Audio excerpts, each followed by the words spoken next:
As I already wrote in the invitation of the conference, I'm dealing with the European labor law, and I'm dealing with the freedom of movement of workers. And you probably all know that we are all going to cover the topics of the discrimination of workers within the cross-border movement.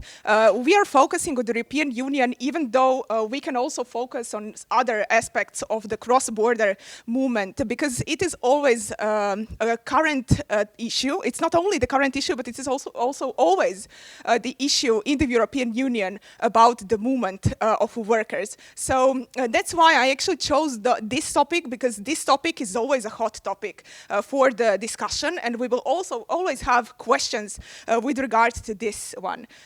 So as I already mentioned, I'm going to cover the topic. So this is the topic of my presentation. I forgot to say it, but I also forgot to introduce myself.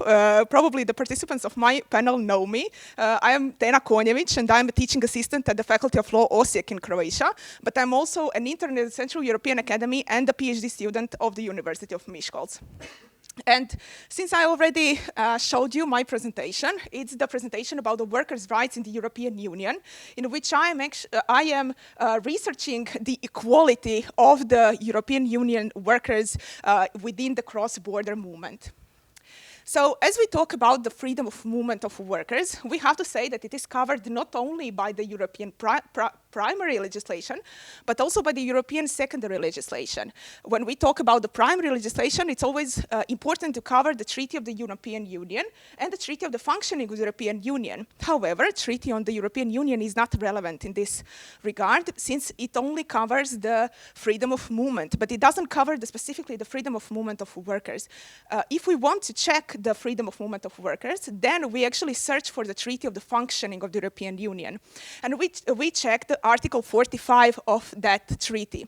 And if we actually check the Article 45 of the Treaty of the Functioning of the European Union, we can see several provisions that are regulating that issue. However, I chose one specific provision that was the main issue of my presentation and of my research, and that is the prohibition of discrimination with regard to the cross-border movement of workers. So the Article 45 of the Treaty of the Functioning of the European Union says that it is prohibited to discriminate the workers within the European Union in the scope of employment, remuneration, and other employment conditions.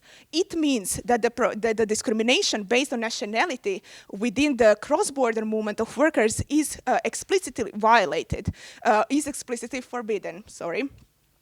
Okay, so when we are talking about the European primary legislation, the Treaty of the European Union and the Treaty of the Functioning of the European Union are the basics. However, we also have the European primary legislation, the European secondary legislation that is also covering the anti-discrimination politics within the cross-border movement of workers. And in that regard, we have several directives, several regulations that are covering that topic. However, we have to focus on the first directive that is from the 2004, and the second one that is covering specifically the equal treatment of workers within the cross-border movement. I'm not going to focus on those secondary legislation, but I'm going to focus mainly on my research that I did on the Central and Eastern European workers and the treatment of Central and Eastern European workers in the European Union. Most of you are from the Central and Eastern European countries. Most of you, but those who are not maybe belong to the Western countries that are accepting a lot of workers from the Central and Eastern European countries. So that's why I chose this topic, because I think that it's relevant for each of us. When we are talking about the politics of the European Union, about accepting workers from the Central and Eastern Europe, we have to mention the transitional arrangements. So let's go from the beginning. When the European Union was created, already then Belgium and Italy were the only older member states, or the original member states, that accepted the freedom of movement of workers, that were actually into into that freedom. But all the other original member states weren't into the freedom of movement of workers because they thought that it is going to have a bad influence on the European labor market. However, because of the potential winning of the Communist Party in Italy, that freedom was accepted. And in the end, the freedom of movement of workers was guaranteed to all the European citizens. But the policies has started to change when the Central and Eastern European workers started to enter into the European Union, because the old member states knew that that would potentially cause a massive migration to the Western countries and that it may influence the Western labor market. And that's why the old member states already introduced the transitional arrangements when Greece, Spain, and Portugal were entering into the European Union. And those were called the southern countries. However, we can't even compare Greece, Spain, and Portugal to Central and Eastern European countries because their financial situation when they were accessing the European Union was not even comparable with our financial situation. So that's why the European Union decided, because of the fears for their labor markets, they decided to introduce the transitional arrangements. Transitional arrangements are actually the period of time of maximum 7 years where the member state usually from the Western Europe, but all member states can introduce the limitations for the movement of workers for up to 7 years. I'm going to explain it later, but for the first thought, I have to say that I'm showing you here how it functions, how it did function with the transitional arrangements first in 2004 when 10 countries acceded into the European Union. But as you can see, I wrote EU8. Why? Because only on 8 countries out of 10, the transitional arrangements were applied. Why did I bold it Cyprus and Malta? Because they excluded them. The argumentation for it is very controversial, let's call it like that, because they are islandic countries. Okay, so maybe we are fault because we are not islandic countries, or maybe it's fault because we weren't in the comparatively financial situation because we weren't that developed as the Cyprus and Malta. So they just excluded Cyprus and Malta without any proper argumentation. And after it, we had the transitional arrangements also for Bulgaria and Romania, and in 2013 for Croatia. But how do the transitional arrangements function? So we have 7 years. For the first 2 years, the member states can, it's not obligatory, so the member states can decide if they want to introduce that transitional period or not. If they decide, then for the first 2 years, they are using or they are applying bilateral agreements between those countries. So, for example, they can introduce the quotas, some special requirements for the workers from the new member states and so on. And after those 2 years, they can decide if they want to prolong it from another additional 3 years. In that case, they have to say if it's necessary and justified. And after those 5 years, they have to give the report to the Council. If they want to exceed it for additional 2 years, only in the cases if the labor market is threatened of serious disturbances. However, out of all of the member states, only UK, Sweden, and Ireland didn't introduce transitional arrangements. And I'm going to comment later what happened with those countries and why did they make an excellent decision. So I'm going to discuss what are the impacts of the transitional arrangements. So first, I already mentioned that we had already transitional arrangements for Greece, Spain, and Portugal. But we also have to mention that Greece, Spain, and Portugal had the consequence of transitional arrangements that no one predicted. The European Union was very afraid that a lot of people from Greece, Spain, and Portugal are going to move to the Western countries. But in the end, the opposite, the reverse migration happened because a lot of people from those countries used it as an opportunity to go back home.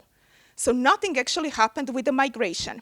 And when we see the European Commission or the European Parliament reports after the accessions of the Greece, Spain, and Portugal, they're still saying that it was a good decision to introduce the transitional arrangements because that was the reason why they actually predicted or they could save their labor markets. But is it really according to the principle of proportionality? If we look at the principle of proportionality of the European Union, and if we look what happened with Greece, Spain, and Portugal, it is very questionable if the European Union should introduce transitional arrangements again for the Central and Eastern European countries. Also, as I already mentioned, there were contradictory responses from the old member states, which meant that only, as I told you, United Kingdom, Ireland, and Sweden didn't introduce the transitional arrangements. And what did they do? They actually cherry-picked the higher educational people from the Central and Eastern Europe, because they actually chose the ones that are worth it. Let's call it like that. While the others that searched for the better opportunities, for the better employment conditions and so on, were waiting for other countries. And what happened? Those 3 countries got the best of the best, and the others left for the other countries that introduced transitional arrangements. And also, what was totally unjustified and unlogic was the self-employment exclusion from the transitional arrangements, which meant that transitional arrangements included only workers, but not self-employed people. And suddenly, we had a bunch of Central and Eastern European people self-employed in the Western countries. Well, I don't think that it was actually the reason, because they were very managementic orientated or something. They were just searching for the flaws in the legislation. And also, when we talk about the impact of the transitional arrangements, my conclusion or my hypothesis was that those transitional arrangements weren't the reason for the discriminatory approach toward the Central and Eastern European workers, but it was the additional trigger that just caused additional border between the West and the East. Because the whole reason why they acceded the Central and Eastern European workers into the European Union was to break the bond between the West and the East. Because we had the Iron Curtain that existed not only physically, but also ideologically. And it was the great opportunity for the post-communist countries to get the better employment opportunities, to get better job positions in the Western countries. And what happened? They introduced those limitations, and they introduced, the discriminatory approach toward the Central and Eastern European workers. And they again showed that they don't see the Central and Eastern European workers as equal European citizens. And what happened? I already explained with the Malta and Cyprus what happened, but it happened actually that they created the so-called dual-tier European Union citizenship. And what happened as the result of that dual-tier European citizenship was the new cultural racism. Many scholars use that wording or that term to describe what happened with the Central and Eastern European workers on the Western European labor market, because now they are still seen as less valuable, as easily manipulative labor force that will work for the lower wages than the domestic workers.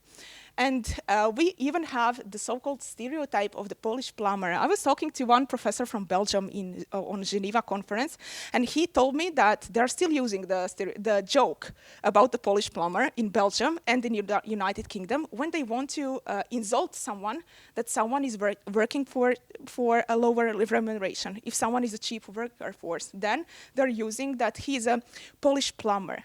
So we can see that it's deeply rooted in the Western society that the workers from the Central and Eastern Europe are not equally valuable. And what are the implications for the future enlargement? We have a lot of candidate countries, such as Serbia, Montenegro, Macedonia, and so on, and Ukraine, for example. What is going to happen with those countries? Are they going to introduce the transitional arrangements again? Is that going to cause anything good? In my opinion, no. Transitional arrangements should be the past, and they should just think about maybe other options for possible safeguarding of their labor markets, because I don't think the transitional arrangements are a good option for it. And I also did a huge empirical research on 184 Croatian citizens living in Germany, and I wanted to know what was. I did a poll. I sent to them mostly by the Catholic communities of Croatian workers or Croatian citizens in Germany, and also by the Facebook groups of Croatian immigrants in Germany. And I asked them. I actually had 26 questions in the anonymous poll, but I will show you only the results of one question because that is relevant to this topic. I wanted to know if they felt discriminatory when they were approaching to the labor market of Germany. I wanted to know if they were offered only the lower paid jobs. I wanted to know if they were offered for the remuneration that is lower than for the same position for the national of Germany. And I got the results that are a total disaster. I knew that the situation is bad, but I didn't know that it is the percentages are going to increase more than 50%. And these are, for example, the conclusions of my research. So if we see the results, why German employers nowadays employ Croatian workers, we can see that the results for that are devastating. We can see that the reasons are because they only accept jobs that are not desirable to the local workers, that they are willing to work for lower wages, and they tend to work overtime. Also, they don't complain about working load, so they can be exploited as much as they want, and they also they are okay with working on the black market. And they are also having a better productivity than locals. You can see that on this slide, I am showing only the dramatic and the bad answers, but we can. It's not only, everything is not a disaster. We also have the results that they are working good, that they have good experiences with the Croatian workers, so that are the reasons why they employ them and so on. But these results that I mentioned are the ones that are that are opening the question, is it really possible that after 10 years of accession of Croatia into the European Union, we still have the exploitation of the Croatian workers in Germany? And Croatian workers are actually representatives of the Central and Eastern European workers. So is it really showing that Croatian or the Central and Eastern European workers are still a vulnerable group on the European Union labor market? And if we are seen as a vulnerable group, what is happening with the third countries' nationals? How are they treated if the European Union nationals are treated like this? So those are the questions that I really wanted to answer. And if you have some kind of question, or if you want to open the discussion about it, and if you want to read the paper that I wrote, and I already published in the Ljubljana Law Review, so if you want to read it, you can also read it. But I'm also going to write about the freedom of movement of workers, if you will be interested. But if you are open for these kinds of questions, you can always contact me. So that's why I put my contact on the slide, so you can always send me an email. And I would like to just end this presentation, and I would once again want to thank to all my participants that came to here, and I want to express first my happiness that we are able to discuss those kinds of questions. Thank you.